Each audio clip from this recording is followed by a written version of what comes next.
नमस्कार, स्वागत है आप सभी का जो चैप्टर होने वाला है देख रहे हैं सम, श्रुति एवं भिन्नार्थक शब्द। ठीक है, इससे पहले मैंने आपको लोकोक्ति एवं मुहावरा पढ़ाया था और आज जो होगा ये लेक्चर होगा किस पे, सम, श्रुति एवं भिन्नार्थक शब्दों पे। और आप सभी जानते हैं कि मैं हूं सनोज और मैं आपको पढ़ाता हूं हिंदी। तो चलिए हिंदी में जो हम आज पढ़ने वाले हैं सम, श्रुति एवं भिन्नार्थक शब्द, उसको डीपली एकदम गहराई से जान लेते हैं, कुछ महत्वपूर्ण शब्दों को जान लेते हैं और इससे संबंधित हम एमसीक्यू क्वेश्चन भी करेंगे। ठीक है, तो चलिए पहले इसको हम खत्म करते हैं, पढ़ाते हैं। पहले पहला क्वेश्चन छोड़ो, पहले थ्योरी है, थ्योरी देखते हैं। कहा है कि देखो यहाँ पे हिंदी है, कहा है कि सम, श्रुति एवं भिन्नार्थक शब्द। जैसे ही कोई आपसे पूछता है कि सम, श्रुति एवं भिन्नार्थक शब्द क्या होता है, तो एक माइंड में संदेश जाता है, सूचना जाती है कि भाई सम, श्रुति, भिन्नार्थक शब्द है क्या। इसका देखो, इसके नाम में ही डेफिनेशन छिपा हुआ है। क्या चीज़? सम, श्रुति मतलब सम, श्रुति मैंने कान होते हैं, तो यानी कि सुनने में तो समान लिखे, सम मतलब समान, यानी कि जो सुनने में वे शब्द जो सुनने में तो समान लगे लेकिन उनका अर्थ भिन्न हो, क्या हो, अलग अलग हो, उसे ही हम कहते हैं सम, श्रुति एवं भिन्नार्थक शब्द। जो मैंने आपको बताया वो आपको डेफिनेशन में मिलेगा कि वे शब्द जो सुनने में तो समान प्रतीत होते हैं, मतलब कि लगते हैं, लेकिन उनका अर्थ अलग अलग होता है, उसे ही हम सम, श्रुति या भिन्नार्थक शब्द कहते हैं। आई होप कि ये बात आपके भेजे में चली गई होगी। क्लियर? चलो आगे बढ़ते हैं। अब देख लेते हैं कुछ सम, श्रुति एवं भिन्नार्थक शब्दों को, उसके बाद सम, श्रुति एवं भिन्नार्थक शब्दों पे आपका एक एमसीक्यू वीडियो भी आएगा, उस पर आप जम के आप आंसर दीजिएगा। पहले समझ लो। देखो दिया है अनल अनिल। जब से कोई बोले एक बार ना लगातार बोले कि अनल अनिल, तो आप समझ नहीं पाओगे क्या बोला, लगेगा कि दोनों समान ही बोला है, लेकिन अंतर है। अनल मतलब होता है आग, क्या होता है, आग, जबकि अनिल मतलब क्या होता है, हवा होता है, वायु होती है। क्या होती है? आपका हवा होता है, वायु होती है। ठीक है, आग और वायु। चलिए अगला है सुरभि और सुरभि। अब देखो इसमें बस मात्रा का अंतर है, लेकिन कोई आपसे बोल दे कि सुरभि, सुरभि क्या है, तो आप कन्फ्यूजन हो जाएंगे, क्योंकि दो इसका अर्थ है। एक सुरभि जिसमें छोटी की मात्रा वाला है, उसका अर्थ होता है ग्रंथ। क्या होता है? ग्रंथ होते हैं, महाकाव्य होते हैं। क्या होते हैं? ग्रंथ और महाकाव्य होते हैं। लेकिन एक सुरभि का अर्थ क्या होता है? एक सुरभि का अर्थ होता है गाय। क्या होता है भैया? गाय होता है, याद रखिएगा। ठीक है, तो एक सुरभि का अर्थ हो जाएगा गाय और एक सुरभि का अर्थ हो गया महाकाव्य या ग्रंथ होता है। चलिए अगला है जलज। क्या है? जलज है। तो जलज देखो पहचानने का आसान तरीका है, कई बार पूछा है और बार बार लोग बताते भी हैं, मैं भी बताऊंगा आपको। क्या चीज़? कि कमल का अगर आपके परिवाची पर्यायवाची पूछता है ना, तो जिस शब्द के अंत में ज जुड़ा होगा, क्या जुड़ा होगा? ज, इसमें जलज। क्या होगा? जलज, नीरज, अब्ज। ठीक है, अम्बुज है कि नहीं है? क्या बोलेगा? अम्बुज बोलेगा। ये थोड़ा पर्यायवाची पे हम चले जाते हैं थोड़ा सा, बस यही बस रहेगा। अम्बुज आ जाए आपके सामने। ठीक है, अब्ज आ जाए। क्या आ जाए? अब्ज आ जाए। और क्या आ जाए? नीरज आ जाए। क्या आ जाए भैया? नीरज आ जाए। ठीक है, आपका क्या होगा? तो जिसके अंत में देखो ज आ रहा है ना, तो जितने भी ज वाले होंगे ना, होते हैं ना, सबके सब कमल के पर्यायवाची होते हैं। तो जलज है ना, तो जलज मतलब क्या होगा? कमल होगा। और जैसे ही आपके सामने क्या आ जाएगा, तो जैसे ही आपके सामने द वाला आएगा, क्या आएगा? द वाला आएगा ना, तो वो आपका होता है बादल का। किसका होता है? तो वो आपका होता है बादल का पर्यायवाची। जैसे बादल का हम लिख के आपको दिखा दे रहे हैं, ताकि एग्जाम में बैठोगे तो आपको दिक्कत ना होगा। ठीक है, आप देख के पहचान जाओ। कैसे? देखो अब अम्बुज है ना, तो यहाँ पे लिख दो अम्बुद। क्या लिख दोगे? अम्बुद। अंतर क्या हुआ? बस मैंने ज के स्थान पे क्या कर दिया? द कर दिया। यहाँ पे अब्ज है ना, यहाँ पे अब्द कर दो। क्या कर दोगे? अब्द कर दो। चलो ये भी हो गया। यहाँ पे नीरज है ना, यहाँ पे नीरद कर दो। क्या कर दो? नीरद। तो मेरे भाई जैसे ही ज होता है तो कमल का होता है, द होता है तो किसका होता है? बादल का होता है। तो जलज, जलद मतलब कमल, सुनने में समान प्रतीत होता है लेकिन अर्थ क्या होता है? अलग होता है। उसे हम क्या कहते हैं? सम, श्रुति एवं भिन्नार्थक शब्द कहते हैं। आगे चलते हैं। आगे देखो ना, नीरज। तो नीरज का मतलब क्या हो गया? आपके यहाँ पे जा है ना, तो क्या हो जाएगा? कमल। और नीरद, तो नीरद मतलब क्या हो जाएगा आपका? बादल। विज्ञ, विज्ञ मतलब जानकार होता है, लेकिन अभिज्ञ, विज्ञ अभिज्ञ अगर जैसे ही दोनों साथ आपको बोला जाएगा तो आप कंफ्यूज हो जाएगा कि क्या बोला। सुनने में समान प्रतीत लेकिन अर्थ क्या होगा? अलग। विज्ञ मतलब जानकार, जो ज्ञानी होते हैं उसे क्या कहते हैं? जो ज्ञानी होते हैं उसे हम जानकार यानी कि विज्ञ कहते हैं। ठीक है। और जो अभिज्ञानी की जो मूर्ख होते हैं, अज्ञानी होते हैं, क्या कहते हैं हम, जिसको कुछ पता ना उसे मूर्ख कहते हैं। तो अभिज्ञ मतलब मूर्ख होता है, अभिज्ञ मतलब ज्ञानी होता है, याद रखिएगा। चलिए आगे बढ़ते हैं। कटक, अब देखो कटक कंटक अंतर है, लग रहा है कि सेम है कि नहीं है, लेकिन अंतर है, ठीक है। कटक, कटक मतलब होता है सेना, क्या होता है, कटक का मतलब सेना होता है, जबकि कंटक का मतलब होता है कांटा, क्या होता है, कांटा। अंतर है बस, ठीक है। सुनने में समान प्रतीत होगा लेकिन अर्थ इसका अलग अलग है। अगला है शीत, वो भी क्या है, स्थिति। शीत और स्थिति, तो शीत मतलब होता है दुर्बल, क्या होता है, दुर्बल, और जबकि स्थिति मतलब होता है गीला, ठीक है। स्थिति मतलब गीला। यहाँ देखो एक शीत होता है, एक शीत का मतलब ठंडक भी होता है। तीनों के तीनों जो शब्द है देखो, शीत, स्थिति, शीत, सब कहीं ना कहीं सुनने में समान प्रतीत का अर्थ अलग है। एक शीत का अर्थ ठंडक होगा, एक स्थिति का अर्थ गीला होगा, और एक शीत का अर्थ दुर्बल होता है। तो यही कहलाता है सम, श्रुति एवं भिन्नार्थक शब्द। ये याद रखना, कटक मतलब सेना, ठीक है, ये महत्वपूर्ण क्वेश्चन है, ठीक है। कटक मतलब क्या होता है, सेना, इसको आप याद रखना। चलिए आगे बढ़ते हैं। अगला है आपका आद्य और एक आपका है आद्य, अंतर है, विद्यालय वाला द है आपका, आद्य है और आद्य है। तो आद्य मतलब होता है आज, क्या होता है, आद्य मतलब होता है आज, और आद्य मतलब होता है पहला, क्या होता है, पहला। तो इससे ही सम, श्रुति एवं भिन्नार्थक शब्द कहते हैं। एक हो गया करकट, एक होता है करकट, दोनों में अंतर है कि नहीं है। तो करकट मतलब केकड़ा, जैसे ही इस पे रेफ र हो तो उसका मतलब केकड़ा होता है, और पूर्ण र हो तो उसे मतलब होता है गंदगी। नहीं कहते कि यहाँ पे कूड़ा करकट फैला है, तो करकट मतलब क्या होता है, गंदगी, क्या होता है, कूड़ा यानी कि गंदगी होता है करकट का अर्थ, ठीक है। गंदगी किसका मतलब होता है, तो गंदगी होता है करकट का मतलब, ठीक है। और एक करकट का मतलब क्या हो जाएगा, तो आप बताएंगे केकड़ा, क्या होगा, एक करकट का अर्थ हो जाएगा केकड़ा। अगला है अंगन, आंगन है कि नहीं है, अंगना और आंगन, तो अंतर है। अंगना मतलब होती है स्त्री, अंग की मात्रा है इसमें और नाम में आ की मात्रा है, तो अंगना मतलब स्त्री होता है, और आपका अंगना मतलब आंगन होता है, घर का जो अंदर का हिस्सा, खाली हिस्सा, आंगन कहलाता है, ठीक है। अगला है रत और एक है रति, तो रति मतलब प्रेम, सबको पता होगा, लेकिन रत मतलब होता है संलग्न, क्या होता है, संलग्न करना, यानी कि उसमें जोड़ देना, ठीक है, शामिल कर देना, शामिल होना। पावस मतलब होता है वर्षा, जबकि पायस मतलब होता है खीर या दूध, क्या होता है, खीर या दूध होता है, याद रखिएगा। पायस मतलब खीर या दूध होता है, और पावस मतलब होता है वर्षा, क्या होता है, वर्षा। चलो आगे देखते हैं। अगला है अर्ध, क्या है आपका, अर्ध्य, क्या है आपका, अर्ध्य है, अर्ध, र और ध और य है। तो अर्ध्य मतलब होता है कि हमारे पूजनीय, हमारे आराध्य देव है कि नहीं है, अर्ध्य, अर्ध से ही आराध्य बना, लेकिन यहाँ पे है अर्घ, अर्घ मतलब होता है पूजा करना। अंतर है, आराध्य मतलब पूजनीय, कि हमारे आराध्य हैं, यानी अर्ध्य हैं हमारे, क्या अर्ध हैं, ये हमारे पूर्वज हैं, हमारे दादा परदादा के सबके क्या रहे हैं, गुरु रहे, तो हमारे अर्ध्य यानी कि पूजनीय हैं। और एक होता है अर्घ यानी कि हम पूजा करते हैं, ठीक है, तो अंतर है, याद रखेगा। प्रणय है और प्रणत है, तो प्रणय मतलब होता है प्रेम, आपसे मैं प्रणय करता हूँ, मैं आपसे प्रेम करता हूँ, और प्रणत मतलब होता है झुका हुआ, प्रणाम करना, ठीक है, झुका हुआ, ठीक है। तो ये है।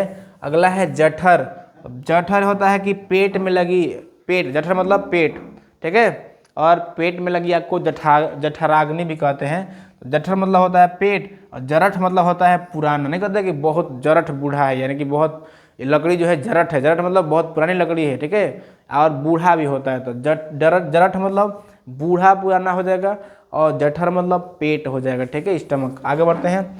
अनिष्ट, ट है यहाँ पे अनिष्ट, तो अनिष्ट मतलब होता है बुरा होना, और अनिष्ठ यहाँ पे ठ है अनिष्ठ, तो अनिष्ठ मतलब होता है निष्ठाहीन, उसके अंदर थोड़ी सी भी निष्ठा नहीं हो, ठीक है। अगला है सम, सम मतलब होता है शांति, और अगला है सम, इसमें कौन सा है, सपेरा वाला सा है, और इसमें कौन सा है आपका संयम वाला सा है। इस सपेरा वाला सा है सम है, इसका मतलब होता है समान या बराबर, और उस सम का मतलब होता है शांति, ठीक है, क्या होता है, शांति होता है। चलो आगे बढ़ते हैं।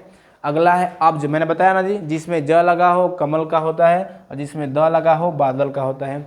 एक है बदन, पूरा बदन जल रहा है, बुखार के मारे पूरा बदन जल रहा है, यानी कि बदन मतलब कि शरीर, ठीक है, बदन मतलब शरीर। एक होता है वदन, है ना, है कि नहीं है, वदन, लंबोदर, मोदक है कि नहीं है। तो लंबोदर किसका होता है, जो गणेश जी का। तो वदन मतलब गणेश जी, और बदन मतलब शरीर, अंतर है, इसमें व है, इसमें ब है। तो बदन मतलब शरीर, और वदन मतलब गणेश, हमारे गणेश जी हो जाएंगे। चलिए अगला है कृत और कृत। इसमें देखो, इसमें ऋषि वाला र है, इसमें क्या है, छोटी की मात्रा भी है और आपका क्या र भी है।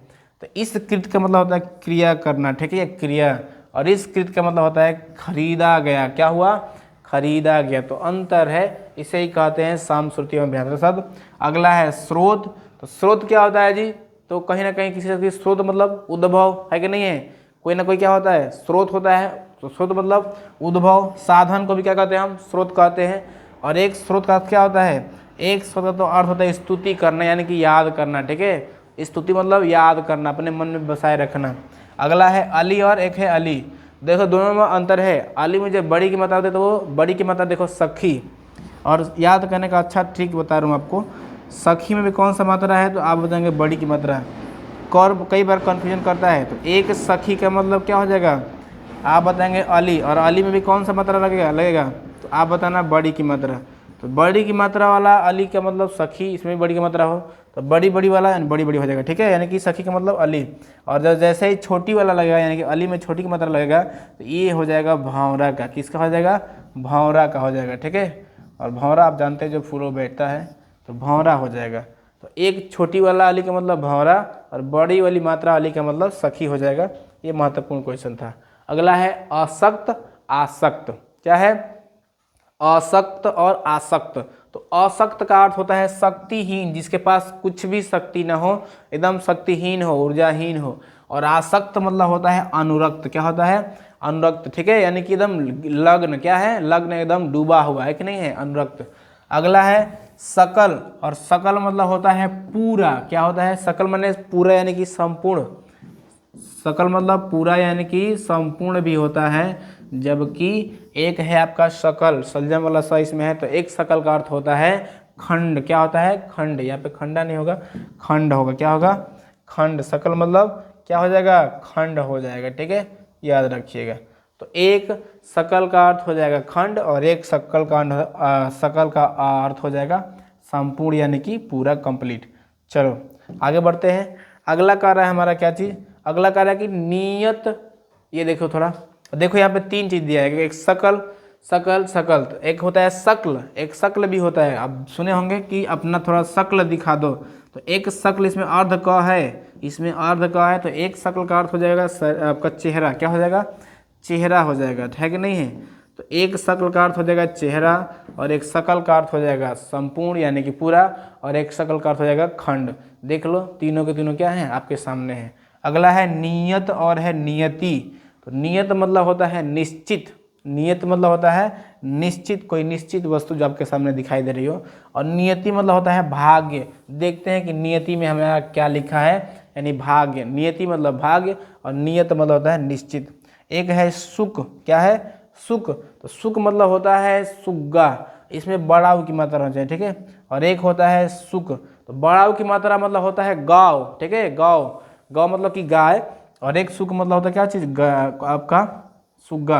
तो सुख वाले में, सुग्गा वाले में छोटा उ की मात्रा रहेगा, और गाय वाले में बड़ा उ की मात्रा रहेगा, याद रखिएगा। चलिए आगे बढ़ते हैं। अगला है अद्य। क्या आपका है, अद्य, और एक आपका है अग। तो अद्य मतलब होता है पाप, और अग मतलब होता है पर्वत। नाग मतलब भी क्या होता है, पर्वत, याद रखिएगा, नाग, ठीक है, नाग और नग, ठीक है। तो नग मतलब होता है आपका नगीना, क्या होता है, नग मतलब होता है नगीना, यानी अंगूठी का नगीना, ठीक है। और नाग मतलब होता है पर्वत, क्या होता है, पर्वत। तो कहीं ना कहीं ये क्या है आपके, ये आपके संस्कृति एवं भिन्नार्थक शब्द है, ठीक है। मेल और मैल, मेल को सबको पता है कि मेल यानी कि मिलना, मिलाप करना, और मैल मतलब जो आप कचरा होता है, गंदगी होता है। तो मैल मतलब गंदगी, और मेल मतलब मिलाना, मिलाप करना। अगला है सीरा, और ये क्या है, सीरा, ठीक है। अब देखो इसमें सपेरा वाला सा है, इसमें सलजम वाला सा है।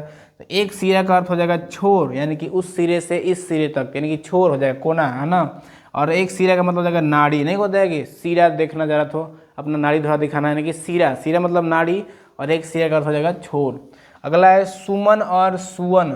सुमन मतलब तो पुष्प होता है, फूल होता है, क्या होता है, सुमन मतलब पुष्प होता है, फूल होता है कि नहीं है। लेकिन एक सुवन का अर्थ क्या होता है, पुत्र होता है, क्या होता है आपका पुत्र होता है। पहले इसको लिख लो पुष्प। और नहीं कहते कि वो मेरा सुवन है, यानी कि वह इसमें है, तो सुवन, पवन सुवन केसरी नंदन आप नाम सुने होंगे। तो सुवन यानी कि पुत्र, पुत्र का क्या मतलब होता है, तो सुवन, और सुमन मतलब फूल होता है, ये बात याद रखिएगा। अगले पे चलते हैं। अगला है अविराम, अभिराम। तो अविराम मतलब बिना रुके, बिना रुके को कहते हैं अविराम, इसमें वह है। और अभिराम मतलब होता है सुंदर, सुंदर अभिराम देखा मैंने, अर्थात बड़ा ही सुंदर मैंने देखा, ठीक है, राम अभिराम। तो अभिराम मतलब सुंदर, और अविराम मतलब बिना रुके कोई कार्य करना, ठीक है। अगला है द्वीप, और एक है आपका द्वीप, द्वीप, ठीक है। इसमें थोड़ा सा दिक्कत है, ध्यान से देखना। द्वीप और द्वीप में ये आपका जो है, इसमें बड़ा की मात्रा रहेगी, ठीक है, सॉरी बड़ी की मात्रा रहेगी इसमें। तो इसमें हो जाएगा द्वीप, क्या हो जाएगा इसमें, द्वीप हो जाएगा। और द्वीप मतलब होता है, जानते हैं क्या, तो द्वीप मतलब होता है टापू या महाद्वीप, ठीक है। पूरे विश्व में 5 महाद्वीप है ना, एशिया महाद्वीप, जैसे यूरोप महाद्वीप, अंटार्कटिका महाद्वीप, ये सब महाद्वीप जो है, उत्तरी अमेरिका, दक्षिणी अमेरिका, अफ्रीका महाद्वीप, ऑस्ट्रेलिया महाद्वीप। तो बड़ी की मात्रा रहेगा तो इसमें मतलब महाद्वीप हो जाएगा, यानी कि टापू हो जाएगा। टापू से कहते हैं जो चारों तरफ से पानी से घिरा होता है। और एक होता है द्वीप, इसमें जो छोटी की मात्रा इसमें होता है द्वीप मतलब हाथी। तो द्वीप मतलब हाथी, छोटी वाली मात्रा वाला मतलब हाथी हो जाएगा, और बड़ी की मात्रा वाला मतलब क्या हो जाएगा, महाद्वीप या टापू हो जाएगा। चलिए अगला है रिक्त। और रिक्त मतलब पढ़े हैं बचपन से ही, रिक्त स्थानों की पूर्ति करो, यानी रिक्त मतलब खाली, खाली स्थान भरो। और एक होता है रिक्त, रिक आधा क थ है रिक्त। तो रिक्त मतलब होता है संपत्ति, क्या होता है, संपत्ति। आपका मुगल काल पढ़ेंगे तो उसमें कर था रिक्त, ठीक है। तो संपत्ति का कुछ हिस्सा आपको देना पड़ता था कर के रूप में, जो रिक्त कहलाता था, ठीक है, याद रखिएगा। तो रिक्त मतलब संपत्ति। अटल यानी कि जो टल ना सके, ठीक है, तल रहित, अटल मतलब जो तल रहित है, टल ना सके। आपका एक होता है अतुल, थोड़ा सा अलग है कि नहीं है, अटल अतुल। तो अतुल मतलब जिसकी तुलना ना हो, ठीक है, उसे हम अतुल कहते हैं। और जो टल ना सके उसे हम क्या कहते हैं, तल रहित कहते हैं। चलिए आगे बढ़ते हैं। अगला है चीर और चीर, अंतर है, एक चीर में छोटी की मात्रा है, एक में बड़ी की मात्रा है। तो छोटी की मात्रा वाला चीर का मतलब होता है महान, चीर महान, हे हिमालय पर्वत चीर महान, यानी सदियों से, बहुत दिनों से एक ही स्थान में क्या हो, आप खड़े हो। तो चीर मतलब होता है महान, और एक चीर का मतलब होता है कपड़ा। तो बड़ी मात्रा वाला कपड़ा हो जाएगा, छोटी की मात्रा वाला महान हो जाएगा। एक है आपका प्रहार और परिहार। तो प्रहार मतलब होता है चोट देना, चोट पहुंचाना, और परिहार मतलब परित्याग करना, छोड़ देना, ठीक है। एक है आपका निर्जर और एक है आपका निर्झर।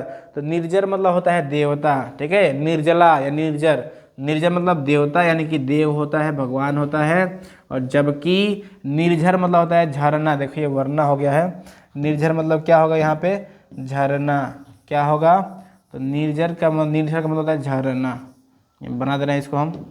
निर्झर का मतलब क्या हो जाएगा, तो यहाँ पर हो जाएगा झरना। चलो ये हो गया आपका झरना, ठीक है। तो निर्झर का मतलब झरना हो गया, और आपका निर्जर का मतलब क्या होता है, तो देवता या देव। अगला है देखो प्रसाद, क्या है, प्रसाद और प्रासाद। प्रासाद प में आ की मात्रा और एक में नहीं है। तो प्रासाद मतलब होता है महल, क्या होता है, महल होता है। लेकिन प्रसाद मतलब होता है भगवान का भोग। तो प्रसाद में जब आ की मात्रा ना हो तो उसका मतलब भोग हो जाएगा, जब आ की मात्रा हो तो उसमें महल हो जाएगा, याद रखिएगा। तो ये आप समझ गए। अगला है अचल और अचला, अचल और अचला। तो अचला का अर्थ होता है पर्वत, यानी कि न चलने वाला, ठीक है। पर्वत हमेशा क्या होते हैं, अचल होते हैं, न चलने वाले। जबकि अचला मतलब होता है पृथ्वी, क्या होता है, पृथ्वी। अवनी मतलब ही पृथ्वी होता है, धारा मतलब पृथ्वी होता है। तो अचल मतलब पर्वत, और पृथ्वी चूंकि क्या है, चलती है, घूमती है, तो उसको क्या कहेंगे, अचला कहेंगे। और चूंकि पर्वत जो होते हैं घूमते हैं, तो क्या कहेंगे उसको हम, अचल कहेंगे। चलिए आगे बढ़ते हैं। अगला कह रहा है कि निर्माण और निर्वाण। निर्वाण और निर्माण में क्या अंतर है, तो निर्माण मतलब होता है बनना या रचना करना, बनाना। जबकि निर्वाण मतलब होता है मोक्ष की प्राप्ति, है। महात्मा गौतम बुद्ध को कहाँ महापरिनिर्वाण कहाँ हुआ था, कई बार पूछा था। निवारण मतलब कि मोक्ष की प्राप्ति करना, ठीक है, मोक्ष की तलाश करना, प्राप्ति करना, तो निर्वाण होता है। और निर्माण मतलब कोई चीज़ बनाना, ठीक है, बनना या रचना करना। अगला है दग्ध, क्या है, दग्ध, और एक है दुग्ध। तो दग्ध का मतलब होता है जला हुआ, अरे यार ये तो दग्ध हो गया, इसमें दग लग गया है कि नहीं। तो दग्ध मतलब जला हुआ, और दुग्ध मतलब होता है दूध, क्या होता है, दूध। प्यास मतलब भी क्या होता है, तो प्यास का अर्थ भी दूध होता है, ठीक है, कहीं कहीं पायस भी होगा। चलिए अगला है निश्चल और निश्छल। एक में तो आपका स है, एक में आपका छ है। तो निश्चल मतलब होता है अड़िग, क्या होता है, अड़िग, अड़िग रहना, ठीक है, खड़े रहना। और एक है आपका निश्छल, निश्छल मतलब होता है छल रहित, जिसके अंदर छल न हो उसे कहते हैं निश्छल, ठीक है। अगला है आपका अजर और अजीर। तो अजर होना है कि बूढ़ा ना होना, यानी कि कहीं न मरने वाला, ठीक है नहीं। तो अजर देवता जो होते हैं अजर अमर होते हैं। तो अजर मतलब बूढ़ा ना हो, और अजीर मतलब आंगन, अजीर मतलब आंगन। तो अजर और अजीर का ये अर्थ हो जाएगा। अगला है अभिनव अभिनय। देखो अंतर है, अभिनव अभिनय। अभिनव मतलब होता है बिल्कुल नया, नहीं कहते कि मैं अभिनव निभाऊंगा, नहीं, बिल्कुल नया होता है। जबकि अभिनय मतलब होता है प्रस्तुति करना, ठीक है, किसी दर्शक के सामने अपना जो भी कला है उसकी प्रस्तुति करना, वो अभिनय कहलाता है। और अभिनव मतलब होता है नया, क्या होता है, बिल्कुल नया। आगे बढ़ते हैं। अगला कह रहा है क्या हमारा, सूची और सूची में क्या अंतर है। देखो जरा, एक में है बड़ी की मात्रा, क्योंकि दोनों में क्या है, बड़ी की मात्रा है और क्या है, हाँ, छोटी की मात्रा, ठीक है, छोटी की मात्रा, लेकिन अंतर है। एक में आपका सपेरा वाला स है, एक में क्या है आपका सलजम वाला स है। जिसमें सपेरा वाला स है उस सूची का मतलब होता है सुई, क्या होता है, उस सूची का अर्थ होता है सुई। और जिसमें सलजम वाला स है उस सूची का अर्थ होता है स्वच्छ, साफ सुथरा, ठीक है, याद रखिएगा। अगला है आमरण और आभरण। आमरण मतलब आमरण मतलब भरने तक, नहीं जी, आमरण मतलब जब तक भर ना जाए, भरने तक। और आभरण मतलब होता है अलंकार, क्या होता है, अलंकार। और अलंकार का अर्थ आभूषण या गहना भी होता है, ठीक है। अलंकार का अर्थ जो होता है आभूषण या गहना कह लो, गहना भी होता है। चलिए तो ये था, आगे बढ़ते हैं। तो आमरण मतलब भरने तक, और आभरण मतलब आप बताएंगे अलंकार। तरंग और तुरंग सबको पता है। तरंग मतलब होता है लहर, लहर को उर्मी भी कहते हैं, उर्मी, उर्मी मतलब क्या होता है, तो लहर होता है, उर्मी भी कहते हैं। और आपका तुरंग मतलब घोड़ा होता है, बाजी मतलब भी घोड़ा होता है कि नहीं है, पर्यायवाची है। अगला है पथ और पथ्य। देखो अंतर है, पथ मतलब रास्ता, और पथ्य मतलब होता है रास्ते का भोजन, रास्ते में खाए जाने वाले भोजन को पथ्य कहते हैं, इसमें अर्ध थ होता है, जबकि पथ मतलब होता है रास्ता। तो अलग अलग है, तो सम श्रुति और भिन्नता शब्द हो जाएगा। अगला है तम और तमा। तो तम मतलब होता है अंधकार, और तमा मतलब होता है रात्रि। देखो अंतर है, अंधकार और रात्रि में अंतर है कि नहीं है। तम मतलब अंधकार बोलना, और तमा मतलब रात्रि यानी कि रात बोलना। क्या बोलोगे, रात्रि यानी कि रात कहोगे, अंतर है। अगले पे चलते हैं। अगला है भीति और भीति, बड़ी की मात्रा छोटी की मात्रा। तो भीति मतलब डर, क्या होता है, भीति मतलब डर। और एक भीति मतलब होता है दीवाल, क्या होता है, दीवार या दीवाल होता है, ठीक है, याद रखना, दीवाल। अगला है प्रवाल और प्रवार। तो प्रवाल मतलब होता है एक मूंगा, ठीक है, मूंगा एक जीव है जो समुद्री जीव है, जिसका बाहरी और कैल्शियम कार्बोनेट का बना होता है, जैसे शंख है सेम वैसे ही होता है, मूंगा पत्थर भी होता है। एक है प्रवार। तो प्रवार का मतलब होता है वस्त्र, क्या होता है, वस्त्र, ठीक है, कपड़ा, याद रखिएगा। अगला है उपल और उत्पल। उपल मतलब पत्थर और उत्पल मतलब कमल, है कि नहीं है। उपल मतलब पत्थर और उत्पल मतलब कमल हो जाएगा। उर मतलब होता है हृदय, और उरु मतलब होता है जांघा, ठीक है, उर मतलब हृदय और उरु मतलब जांघा होता है। तो ये देख लीजिएगा आप, जवा नहीं है, जांघा है, ठीक है। यहाँ पे देखो, इसको थोड़ा मैं बना दे रहा हूँ, ये क्या है आपका, जंघा है। उरु मतलब क्या होता है, तो कोई पूछे तो आपको बताइएगा कि उरु का अर्थ होता है जांघा। क्या बताएंगे आप, आपको बताना है कि उरु का जो अर्थ होता है वो जांघा होता है। चलिए यहाँ पे मैं बना दे रहा हूँ, जंघा। चलिए तो ये बन गया आपका जंघा। चलिए अगला है कृति। क्या है, कृति। तो कृति का अर्थ होता है रचना, सूरदास की कृति, तुलसीदास की कृति। तो कृति का अर्थ रचना, और कृत का अर्थ होता है चतुर, बड़ा कृत व्यक्ति है, यानी कि बड़ा ही चतुर व्यक्ति है, धूर्त व्यक्ति है कि नहीं है। तो कृति का मतलब रचना, और कृत का मतलब होता है चतुर। आगे बढ़ते हैं। अगला है कि पूर और पूर। देखो एक में छोटी की मात्रा, छोटाऊ की मात्रा है, एक में बड़ाऊ की मात्रा है। तो छोटाऊ की मात्रा वाला पूर का मतलब होता है नगर। आप देखे होंगे बहुत जगह लिखा होगा जौनपुर, क्या लिखा होता है, जौनपुर लिखा होता है, जौनपुर, पुर लिखा होता है, ठीक है, और आपका सिकंदरपुर लिखा होता है, ठीक है, जय आपका, और बहुत सारा है, आदमपुर है, सिकंदरपुर है। उसके बाद जितने भी पुर आप केंद्र सुनेंगे, तो पुर का मतलब होता है आपका नगर, क्या होता है, नगर होता है, ठीक है। पुर का अर्थ क्या होता है, नगर होता है, केंद्र होता है। जबकि बड़ा वाला मात्रा जो कि आपका पुर है, उसका मतलब होता है बाण, क्या होता है, बाण, जो धनुष का किल होता है, ठीक है, वो क्या होता है, बाण उसका कहलाता है, उसे बाण कहते हैं। तो ये है आपका। अगला है अभिज्ञ और अभिज्ञ, क्या है, अभिज्ञ और अभिज्ञ है। तो अभिज्ञ का मतलब होता है विद्वान, ठीक है, अभिज्ञ का मतलब क्या होगा, विद्वान होगा, और अभिज्ञ का मतलब हो जाएगा मूर्ख, क्या होगा, मूर्ख। देखो अंतर है, यहाँ पे भ है, यहाँ पे व है। तो अविज्ञ का मतलब मूर्ख और अभिज्ञ का मतलब विद्वान, ठीक है। अगला है इंदिरा और इंद्र, क्या है, इंदिरा और इंद्रा, है कि नहीं है। तो इंदिरा मतलब होता है लक्ष्मी, और इंदिरा मतलब होता है सच्ची। सच्ची कौन थी, तो सच्ची थी आपका इंद्र की पत्नी, इंद्र की पत्नी का नाम था सच्ची, तो वो इंदिरा थी, और इंदिरा मतलब लक्ष्मी, ठीक है, अंतर है, देख लेना जरा, ठीक है। अगला है चपल और चपला। तो चपल मतलब होता है चंचल, और चपला मतलब होता है बिजली, ठीक है। दामिनी मतलब भी क्या होता है, बिजली होता है, ठीक है, और एक बिजुली भी होता है। आगे बढ़ते हैं। अगला ये आपका बचा है, बस 2-3 क्वेश्चन यही था। अपर्ण और अपर्णा। तो अपर्ण मतलब होता है पत्रहीन, जिसके पत्ते ना हो, ठीक है, उसे हम अपर्ण, जिस पेड़ के पत्ते नहीं होते उसको कहते हैं कि अपर्ण पेड़ है ये, उसके पत्ते नहीं, पत्रहीन है। और एक होता है अपर्णा। तो अपर्णा पार्वती का क्या है, अर्थ होता है, पार्वती का पर्यायवाची है। अगला है अमल और अमला। तो अमल मतलब होता है स्वच्छ, सुंदर, और अमला किसको कहते हैं, तो लक्ष्मी को कहते हैं, ठीक, किसको कहते हैं, लक्ष्मी को कहते हैं। 2-4 मैं आपको लिखवा दे रहा हूँ।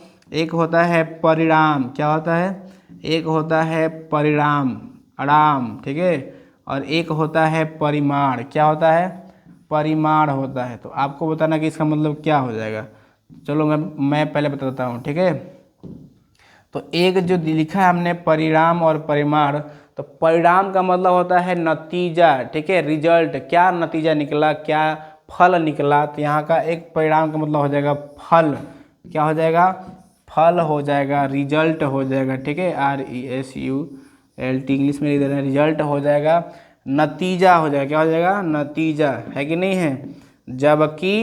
जबकि एक परिणाम का मतलब होता है परिणाम और परिमाण। तो परिमाण का मतलब होता है आपका माप तौल, क्या हो जाएगा, माप तौल, ये अंतर है, ठीक है, माप तौल।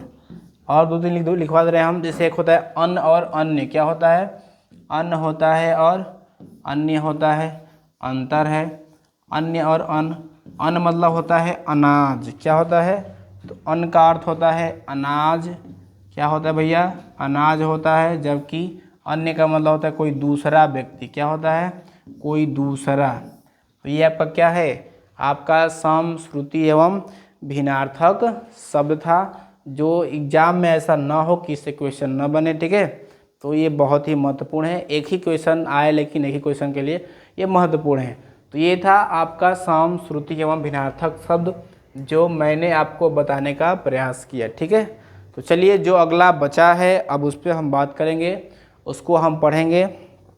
और जो हमारी जर्नी थी यहीं तक थी, ठीक है, और ऐसे ही कंटेंट के साथ मिलते हैं नेक्स्ट वीडियो में। तब तक के लिए जय हिंद।